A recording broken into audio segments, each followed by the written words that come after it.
Good morning. Chapter 1, Jacqueline Night Walker by V.K.Heike Whitewolf. It was a perfect spring day in Rome. The wolves had been out that night, running, chasing wildlife in the woods. Although the woods, filled with animals, none of them were wolves. And yet they were. The Alberghetti family in Rome was a 30th generation star travelers. One of 35 guild families that came to Earth from distant shores aboard motherships and coursers. Coursers, a smaller ship destined to each family. There were to be much more, but the disease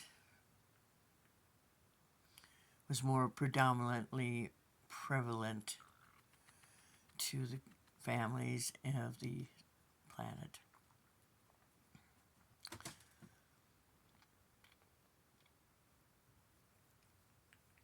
Zeta Epsilon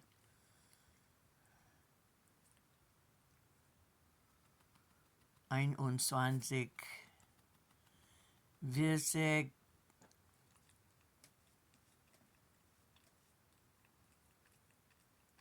Nebula, 3 nebulas over 21 light years away. It was written down long ago, but the exact location doesn't really matter.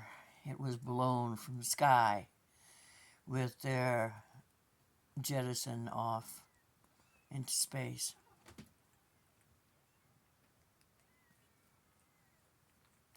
Lewis.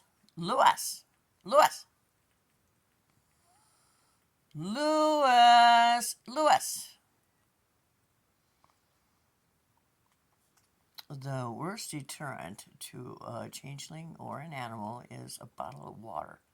Uncap it, the sound terrifies them.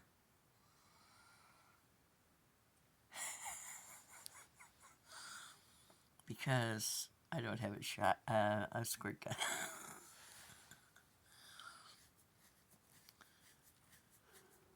There are 7 hills around Rome. And on the 11th birthday of all changelings, they change for the first time. It's not pretty. It's not quiet. Many are wolves. Some are dragons. Maria and Gideon Alberghetti of Rome, Italy, had 27 males, boys, and 3 daughters. Wolves, fox, dragons, horses, chicken, an eagle, and soon to be born a rat. Jesse was 2 years younger than Jacqueline. He was going to be a spy. Rats can be the best spies. Upon finding that his wife was pregnant, Gideon went to her and he says, "The stars say you're going to have a rat." She says, "I most certainly am not going to have a rat, and you cannot slander your children by calling them rats." He says, "All my children are thoroughbreds." Later to be said by John Walton from the Waltons on the TV show The Waltons on CBS. And he says, "Yes, but it's written in the stars that our son, Jesse will be a rat.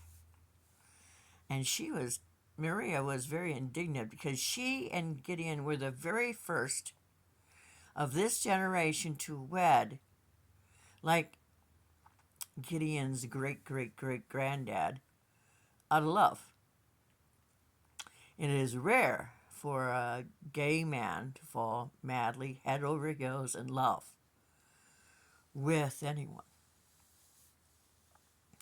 of the fair sex. And he says, Jesse will be a rat as sure as Gracie's a cow. And she reared up and she looked him right in the eye and she says, Gideon, you will never insult your sister by calling her a cow. Jenny is not a cow. He says, you can call her whatever you want, but she is a cow. And she slapped him with the palm of her hand. Slap! And he just looked at her. And then he got an impish grin on his face, and he took her by a hand, and they went around the corner, and he spanked her like John Wayne did in Rooster Cogburn. No, that was wrong. That's Rio Bravo. He spanked Maureen O'Hara and Rooster Cogburn. No, and Rio Bravo.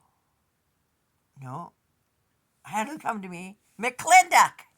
He spanked her in McClintock and The Quiet Man.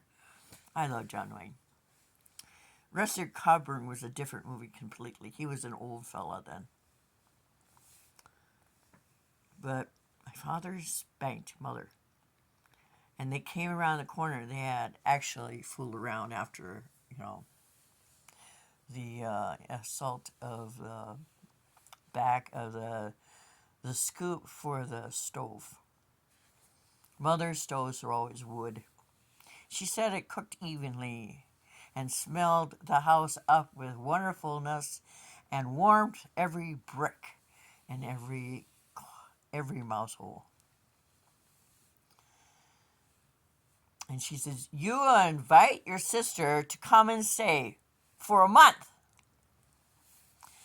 During that time, they were bickering about Jacqueline and how she was going to go with the Legion when she hit 12. Father didn't want to send her, and Mother was sure that she'd be okay as long as she was running within the pack in guard position. So Father invited Kate,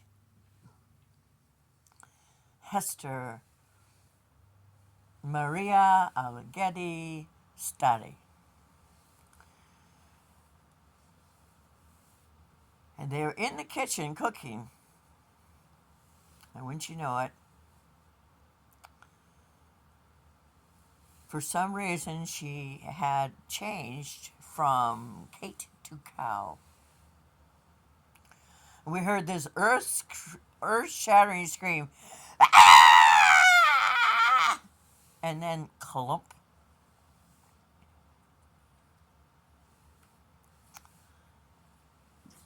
And everybody was in the kitchen right away. Just like, kitties, we here. Mother was on the floor, and Kate was standing there going, moo, moo, moo.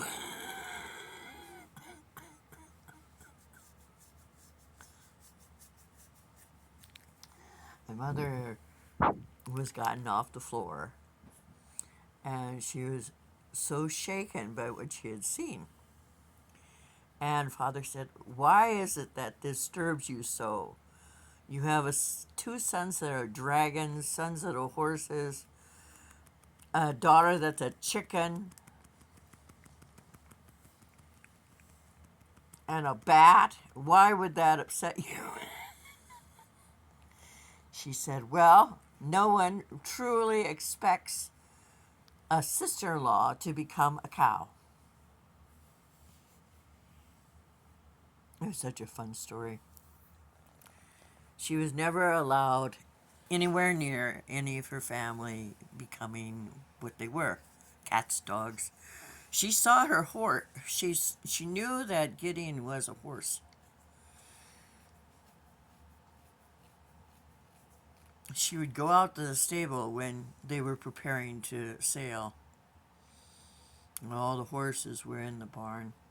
The Lord Commander would talk to her and how they'd be fine and safe and nothing would ever happen to Gideon.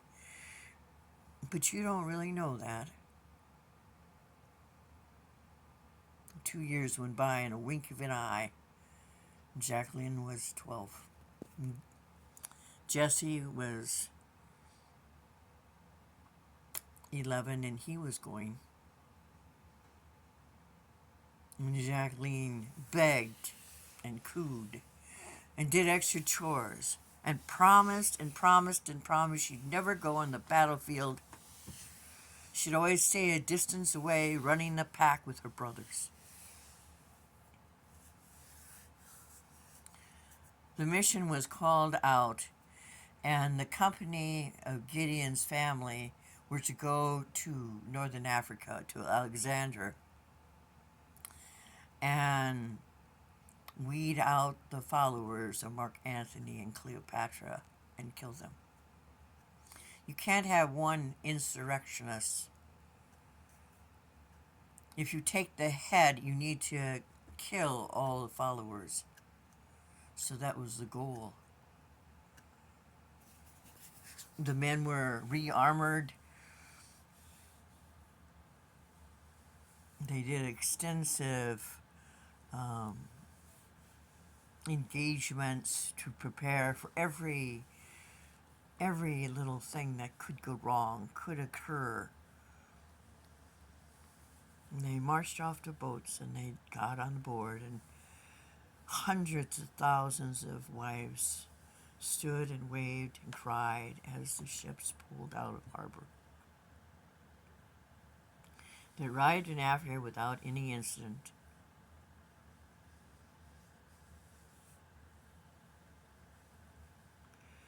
The running with the wolves was wonderful. Jacqueline really got into it. All of 12. She was making her father and her mother proud. Till that day. That day changed everything.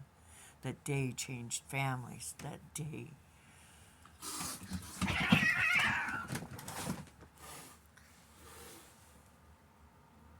And what was that about? You know better. You know better. Go on. I'm reading and then I'm going. Now go on. Move. And so they had rounded up a lot of the insurrectionists. The road was filled with crucifix. It was a horrible way to die. Legs are broken, so they die faster because they can't continue to hold their body erect in so much pain. The real young soldiers were the aide-de-camps. There were several, about 1,000 Egyptian boys and girls. They were taken and sent back to Rome. Not for Rome, but to be interwoved into the guild. They were never counted, and nobody in the Rome legion's hierarchy ever knew that not everybody was killed. In order to have passion and esprit de corps for what you're doing, you need to have conviction. And the guild could never have killed innocents. So they just sent them all home. Had their own ships follow to carry home the wounded. The legions had decided that no one would be returning unless they were pure Romans. Gideon's family were pure Roman, but they were also alien.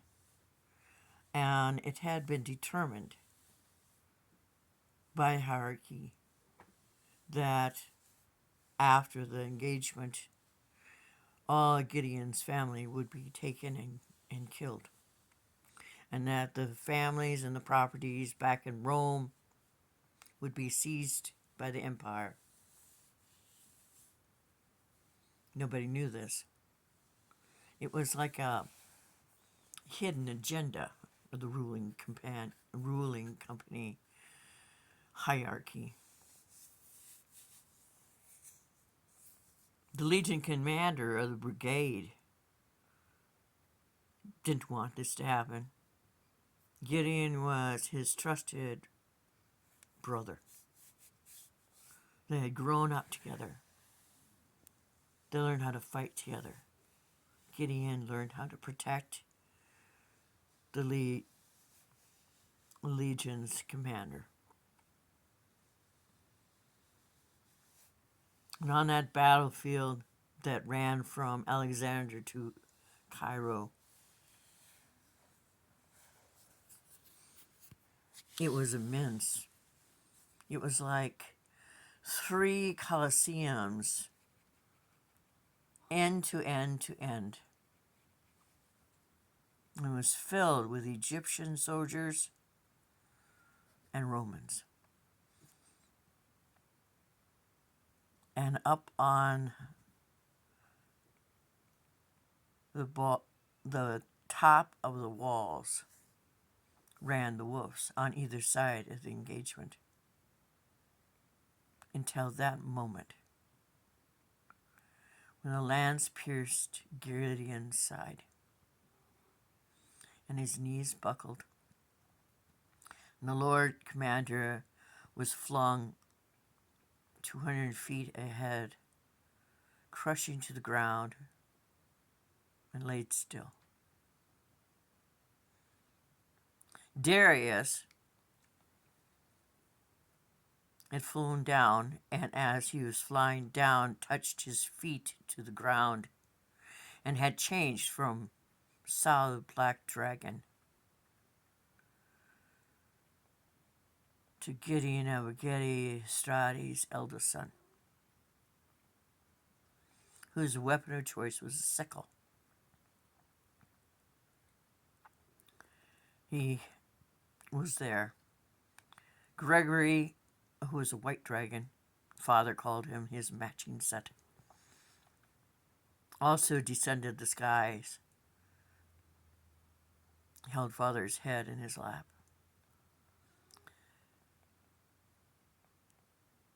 Gregory was a cook. He was the best cook the company had. He learned everything he knew how to do from watching Mother in the kitchen. She always had 12, 13 cooks, and then her son, Gregory.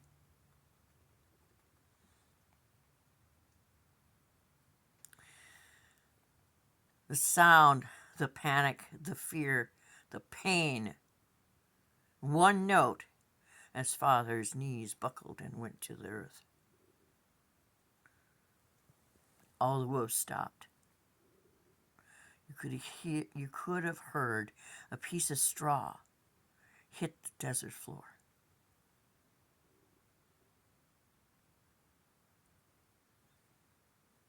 The youngest of the pack, the only girl running, ran down the side of the cliff, changing. from young wolf to young girl. So she stood naked near her father. It was on the ground, and Darius was standing beside her.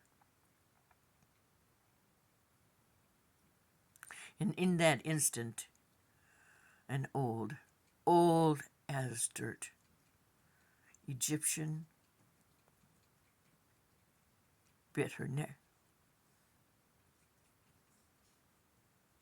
In that same instant, the sickle cut through the old man's neck, and his head lopped off to the side. And before he hit the ground, a book and a ring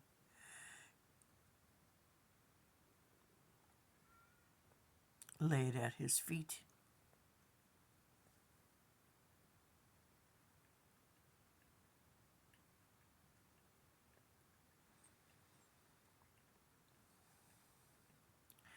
Darius quickly picked up the ring and the book and knelt by Jacqueline, covered her. Jack, can you hear me? Can you hear me?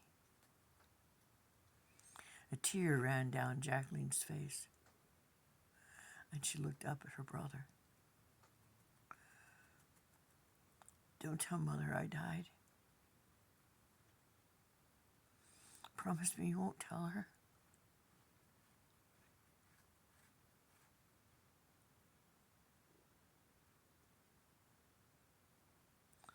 And he picked her up. And Father's asking, is she okay? Is she alive? Is Jack okay? But Darius didn't hear any of that, covered with blood. He took her to the family pavilion and laid her out on a bed and covered her. In an instant, she was whiter than the whitest fine silk, laying motionless. Tears had fallen from Darius's face, and he opened the cover of the book. If you were holding this book, then I have lost my head. I am Xandar Rex. Do not be concerned, because the one you love is not dead. There are steps you need to take, and you need to take them fast. Say your name. And Darius, being a dutiful son, yelled, Darius! Father was within hearing, and he has what? And Darius says, nothing. And he went back to reading, and before his eyes, like Google, the book had taken on its own personality. He said, you will need a sharp knife,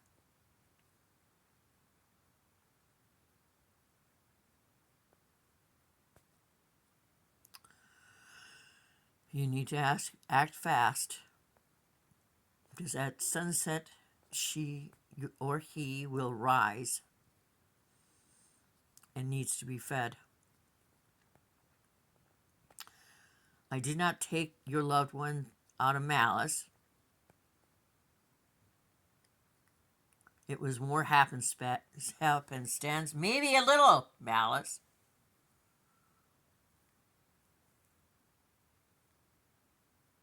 But I needed to eat. And I never ate my people.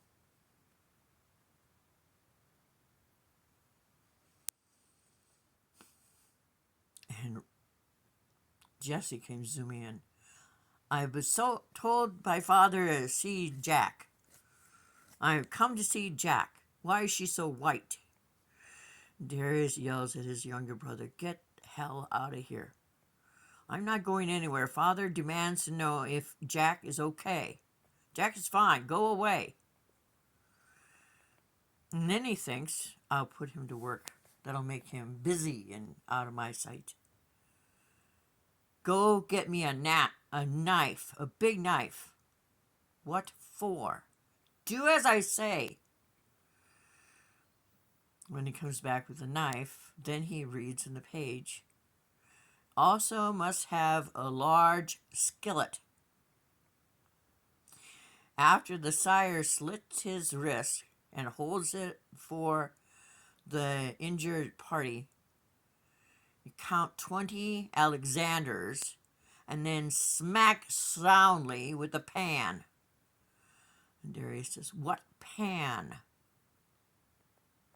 The book stops for a second. Oh, sorry.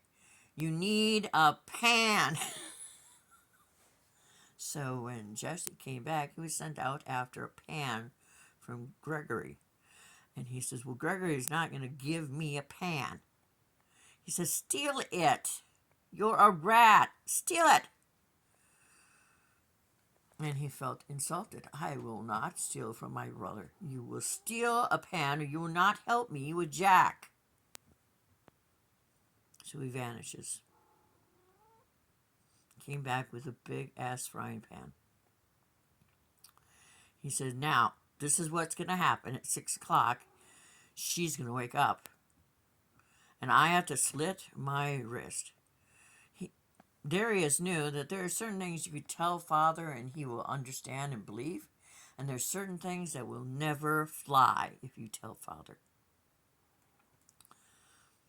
This was one of them. That his daughter needed to drink his blood from his wrist. So he says to Jack, now, this is what's going to happen. And you're going to count 20 Alexanders. And then you're going to hit Jack with full force on her head. No, I won't. That'll kill her. It will not kill her. It will kill her. It will not kill her. If you don't want to do this, I'll find somebody else too. And Darius was panicking because there wasn't anyone else he could tell this to. It sounded insane even to him. The time came, and it was 2 Alexanders longer than it was supposed to be. And then couldn't get Jacqueline off his wrist. And Jesse smacked Jacqueline as hard as he could with the pan. And she melted into bed. Darius was unconscious for several hours because of loss of blood. When he woke, the book says, tomorrow she will rise again. You need to follow her and take the head of whoever she eats. Scary stuff, huh? I'll talk to you later. This is the end of chapter 1.